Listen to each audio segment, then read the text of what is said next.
દહેજના કારણે પતિએ પત્નીની હત્યા કરી નાખી. ઘટના ગોરવા મધુનગર બ્રિજ પાસેની છે. પતિએ બાઇકના હપ્તા ભરવા પિયરથી પૈસા લઈ આવ જેવા કારણે ઝઘડો કરતા પત્નીના માથાના ભાગે લોખંડનો સળિયો મારી દેતા પત્નીનું મોત નીપજ્યું હતું. પતિ હત્યા કરીને યુપી ફરાર થઈ ગયો હતો. વડોદરા પરત આવતા પોલીસે તેને દબોચી લીધો છે. ગોરવા મધુનગર બ્રિજ પાસે બાઇકના હપ્તા પત્નીના પિયરમાંથી લેવા માટે ઝઘડો કરી પતિએ પત્નીના માથાના ભાગે લોખંડનો તવો મારી દીધો. પત્નીનું મોત થતા ગોરવા પોલીસે હત્યાનો ગુનો નોંધી પતિને ઝડપી પાડવાના ચક્રો ગતિમાન કર્યા હતા. ત્યારે પતિ હત્યા કરીને યુપી ભાગી ગયો હતો. ત્યારે તે વડોદરા પરત આવતા પોલીસે તેને ઝડપી પાડ્યો હતો. ગોરવા મધુનગર બ્રિજ પાસે સોફિયા પાર્કમાં રહેતો મોઇન ખાન ભુરે ખાન પઠાણ ફેબ્રિકેશનનું કામ કરતો હતો. તેની પત્ની નિશાર બાનુ સાથે તે વારંવાર દહેજની માંગણી કરી મારઝૂડ કરતો હતો. નિશાર બાનુના પિતાએ તેમની ફરિયાદમાં કહ્યું હતું કે મોઇને લગ્ન વખતે મારી દીકરી પાસે બાઇકની માંગણી કરી હતી. ત્યારે અમે હપ્તેથી તેને બાઇક લઈ આપી હતી. ગત તારીખ 26મી જૂને દીકરી મારા ઘરે રડતી રડતી આવી હતી.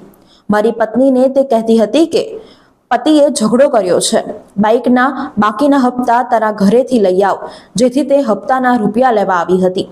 જો કે ત્યારે અમે તેને સમજાવીને પરત મોકલી દીધી હતી. તારીખ 27મી જૂને દીકરીનો રાત્રે 11:15 વાગે ફોન આવ્યો હતો કે પપ્પા મને લેવા આવો, નહીં તો આ લોકો મને મારી નાખશે. હા, ગઈ 1 જુલાઈના સાંજના 7 વાગ્યા પછી એક ગોરવા પોલીસ સ્ટેશન ખાતે ભારતીય ન્યાય સંહિતા 103(1) મુજબ ગુનો દાખલ થયેલ છે. સમગ્ર બનાવ જોતાં મધુનગર બ્રિજ પાસે રહેતા ઇસરાઇલ અશરફ પઠાણના દીકરી નાસિર બાનુના મેરેજ મોઇન ખાન ભુરે ખાન પઠાણ સાથે કરેલા હતા.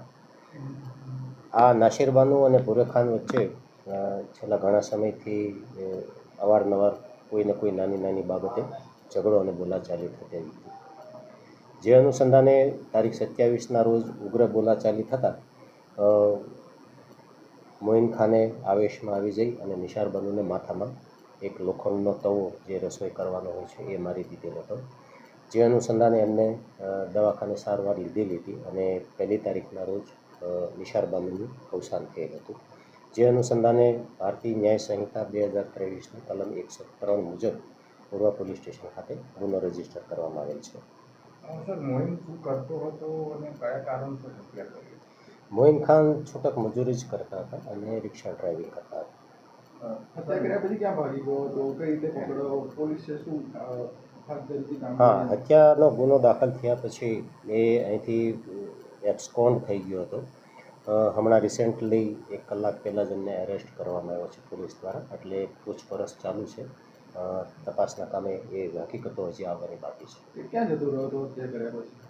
જનરલી એવું એમનું એટીટ્યૂડ હતો કે ભાઈ એ યુપી સાઈડ ભાગી ગયો હતો, પણ ત્યાંથી પાછો અહીંયા ગુજરાત આવી ગયો હતો અને પછી ટેકનિકલ સર્વેલન્સના આધારે આપણે ટીમોને રવાના કરી અને અંગત બાતમીદારોથી હકીકત એવી મળી કે વિસ્તારમાં જ છે અને એ અનુસંધાને એમને ટ્રેસ આઉટ કરી અને હાઈજેક કરવામાં આવ્યું.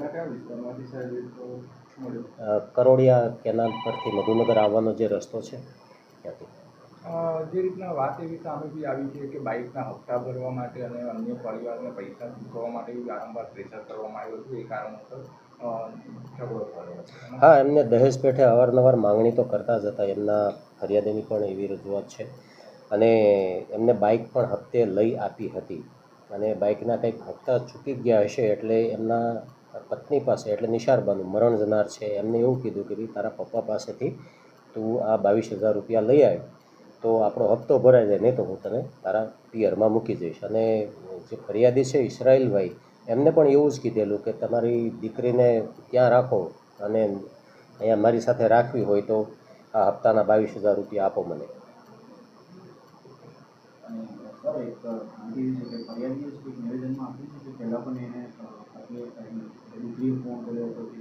હા, એવા અવારનવાર પ્રસંગો બન્યા છે કે દીકરીએ એમના પિયર રૂબરૂ જઈને પણ રજૂઆત કરી હતી કે મને ત્યાં સાસરીમાં પતિ તરફથી ત્રાસ છે, મારઝૂડ કરે છે અને રિસેન્ટલી જે બનાવ બન્યો એમની પહેલાં પણ 26 તારીખે પણ એમની રજૂઆત હતી જ, અને 27 તારીખે આ બનાવ બન્યા પછી પણ એ ત્યાં રિક્ષા લઈને એમના ઘેર પણ ગઈ હતી, અને ત્યાંથી એમના જે ફરિયાદી છે ઇસરાયેલભાઈ એમને લઈને આવેલા હતા.